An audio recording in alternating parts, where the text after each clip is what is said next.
இங்கே அருகிலே இருக்கின்ற லெப்பை குடியிருப்பு அந்த ஊரிலே பிறந்தவர் இன்னைக்கு இந்த தொகுதியினுடைய சட்டமன்ற உறுப்பினர். அப்போது மட்டுமல்லாமல் திராவிட முன்னேற்ற கழகத்தில் இருந்து அவர் சட்டமன்ற உறுப்பினராக தேர்வு செய்யப்பட்டார். தேர்வு செய்யப்பட்டதும் அவர் இன்னைக்கு தமிழ்நாடு சட்டப்பேரவையினுடைய தலைவராக வீட்டிருக்கின்றார். மாண்புமிகு அப்பாவு அவர்கள். அப்பாவு அவர்களை நான் கேட்டுக்கொள்ள கடமைப்பட்டு இருப்பதெல்லாம் ஒன்றே ஒன்றுதான்.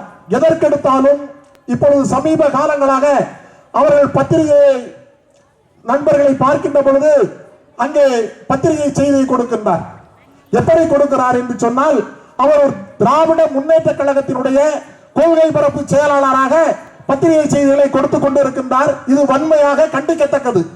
மாண்புமிகு அப்பாவு அவர்கள் சட்டப்பேரவை தலைவராக என்றைக்கு தேர்வு செய்யப்பட்டார்களோ அன்றைய தினமே அவர்கள் அனைத்து கட்சிகளுக்கும் பொதுவானவரை தவிர அவர் திமுகவின் அடிப்படை உறுப்பினர் பொறுப்பில் இருந்து ராஜினாமா செய்துவிட்டு தான் சட்டப்பேரவையுடைய தலைவராக ஆகியிருக்கின்றார் என்பதனை இந்த சட்டப்பேரவை தலைவர் அப்பாவு அவர்கள் மனதிலே கொள்ள வேண்டும்.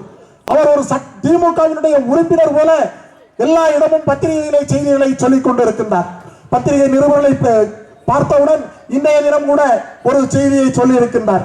எப்படி என்று சொன்னால், நீங்கள் அங்கே திருப்பதியிலே லட்டிலே ஏதோ கலப்பிடம் இருக்கிறது, அதை பற்றி தமிழ்நாட்டிலும் நீங்கள் என்ன சொல்லுகிறீர்கள் என்று கேட்டதற்கு அதற்கு ஒரு பதில் சொல்லி இருக்கின்றார்.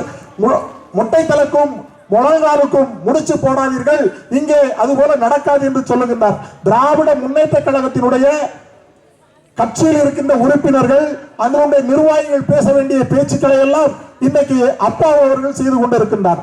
நான் கேட்கின்றேன், கடந்த ஒரு வாரத்திற்கு முன்னால் அப்பாவு அவர்கள் இன்னொரு பத்திரிகை நிருபர்களிடம் பேட்டியிலே சொல்லுகின்றார்.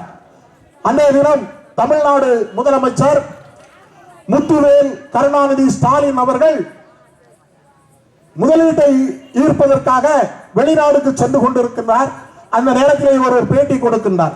என்ன பேட்டி கொடுக்கிறார் என்று சொன்னால், இங்கே கடந்த 3 ஆண்டுகளுக்குள்ளால் திராவிட முன்னேற்ற கழக ஆட்சி வந்த கடந்த 3 ஆண்டுகளுக்குள்ளால் கிட்டத்தட்ட 10 லட்சம் கோடி முதலீடுகளை முத்துவேல் கருணாநிதி ஸ்டாலின் அவர்கள் ஈர்த்து கொண்டு வந்திருக்கின்றார்.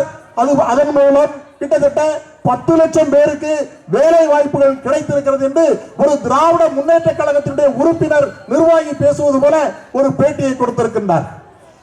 சபாநாயகர் அப்பாவு அவர்களே, உங்களை நான் கேட்டுக்கொள்ள கடமைப்பட்டிருப்பதெல்லாம், சட்டமன்றத்திலே நீங்கள் எதிர்க்கட்சியினுடைய தலைவர் அண்ணன் எடப்பாடியார் அவர்கள் கேட்கின்ற கேள்விகளுக்கு அங்கு இருக்கின்ற அமைச்சர் பெருமக்கள் பதில் சொல்ல வேண்டும்.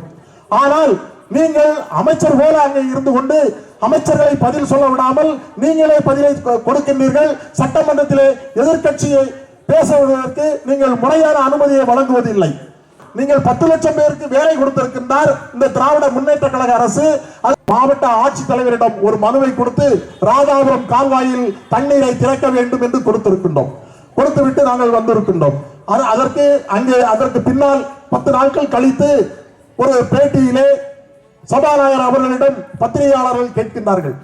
பத்திரிகையாளர்களுக்கு அவர் பதில் சொல்லுகின்றார், அது நடைமுறையில் நடந்து கொண்டு இருக்கின்றது, கூடிய விரைவில் அது தண்ணீர் ராதாபுரம் கால்வாயில் திறக்கப்படும் என்று மிகவும் கூலாக சொல்லிவிட்டு செல்லுகின்றார். உண்மையிலே நான் கேட்கின்றேன், உங்களுக்கு இந்த ராதாபுரம் தொகுதி மக்கள் மீது அக்கறை இருந்திருந்தால் இந்த ராதாபுரம் தொகுதி மக்களை கருத்தில் கொண்டு இன்னும் 6 மாத காலம் உங்களுக்கு அவகாசம். இந்த 6 மாத காலத்திற்குள் அண்ணன் எடப்பாடியார் அவர்கள் 330 கோடி ரூபாய் திட்டத்திலே பழையாறில் இருந்து ராதாபுரம் சானலுக்கு பம்ப் மூலம் ராட்சத குழாய்கள் மூலம் தண்ணீர் கொண்டு வந்து இங்கு இருக்கின்ற 30,000 விவசாய நிலங்களையும் விளைநிலமாக ஆக்குவதற்கு பாடுபட்ட அண்ணன் எடப்பாடியார் திட்டம் இன்றைக்கு கிடப்பில் போடப்பட்டுள்ளது. நீங்கள் சபாநாயகர் அவர்கள் இந்த தொகுதி மக்களுக்கு ஏதாவது செய்ய வேண்டும் என்று நினைத்தால் அந்த திட்டத்தை 6 மாத காலத்திற்குள் நீங்கள் நிறைவேற்றி கொண்டு வரவில்லை என்று சொன்னால் தொகுதியில் இருக்கின்ற அத்தனை விவசாய பெருங்குடி மக்களை ஒன்றாக திரட்டி லெப்பை குடியிருப்பில் இருக்கின்ற உங்கள் வீட்டை முற்றுகையிடுவோம் என்பதை இந்த நேரத்திலே சுட்டிக்காட்ட கடமைப்பட்டு இருக்கின்றேன். உங்களுக்கு உண்மையிலே பிராணி இருந்தால் ஏதோ சொல்லுகிறார்களே, கிராமத்திலே சொல்லுவார்கள், ஆட தெரியாதவனுக்கு பெரு கோணல் என்று. இப்படி ஆட தெரியாத அப்பாவு அவர்கள் தெரு கோணல் என்று சொல்லிக்கொண்டு அதிமுகவை குறை சொல்லிக் கொண்டு இருக்கின்ற வேலையை விட்டுவிட்டு நீங்கள் உருப்படியாக இந்த தொகுதிக்கு, இந்த தொகுதி மக்களுக்கு ஏதாவது செய்யுங்கள். அல்லாத பட்சத்தில் நீங்கள் செய்ய மாட்டீர்கள், எனக்கு தெரியும். ஏன்னா நீங்க எல்லாரும் அந்த ஒரே குடும்பத்தில் வந்ததுங்க. திமுகனாலே யாருக்கும் உதவி செய்ய மாட்டாங்க. தன்னுடைய குடும்பம் மட்டுமே செழிக்க வேண்டும் என்று நினைக்கின்றவர்கள். வாரிசு அரசியல் கூடாது என்று சொன்னவர் பேரறிஞர் பெருந்தகை அண்ணா அவர்கள். ஆனால் இங்கே என்ன நடக்கின்றது?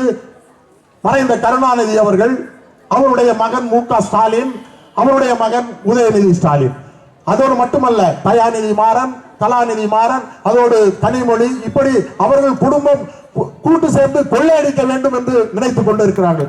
அந்த கூட்டத்தில் போய் சேர்ந்து விட்டீர்கள் நீங்கள். அப்பா அவர்கள் அந்த கிராமத்திலே சொல்வதை போல கழுதையோடு சேர்ந்த கன்றும் எதையோ சாப்பிடும் என்று சொல்லுவார்கள். அந்த அடிப்படையில் இன்றைக்கு அப்பாவு அவர்கள் கழுதையோடு சேர்ந்து எதையோ சாப்பிட்டுக் கொண்டு இருக்கின்றார் என்பதனை இந்த நேரத்திலே சுட்டிக்காட்டி, மக்களுக்காக நீங்கள் ஏதாவது நல்லதை செய்யுங்கள். செய்ய தவறினால் 6 மாதத்தில் நிச்சயமாக உங்கள் வீட்டின் முன்னால் முற்றுகை போராட்டம் மாண்புமிகு அண்ணன் எடப்பாடியார் அவர்கள் தலைமையில் நடைபெறும் என்பதை சுட்டிக்காட்டி, வாய்ப்புக்கு நன்றி கூறி உங்கள் மத்தியில் இருந்து விடைபெறுகின்றேன். இந்த வாய்ப்பை தந்த தெற்கு ஒன்றிய கழக செயலாளர் பால்துறை அவர்களுக்கும், மாவட்ட கழக செயலாளர் அருமை அண்ணன் டாக்டர் இசக்கி சுப்பை அவர்களுக்கும் மற்றும் உங்கள் அத்துணை பேருக்கும் நன்றியோடு விடைபெறுகிறேன். நன்றி, வணக்கம்.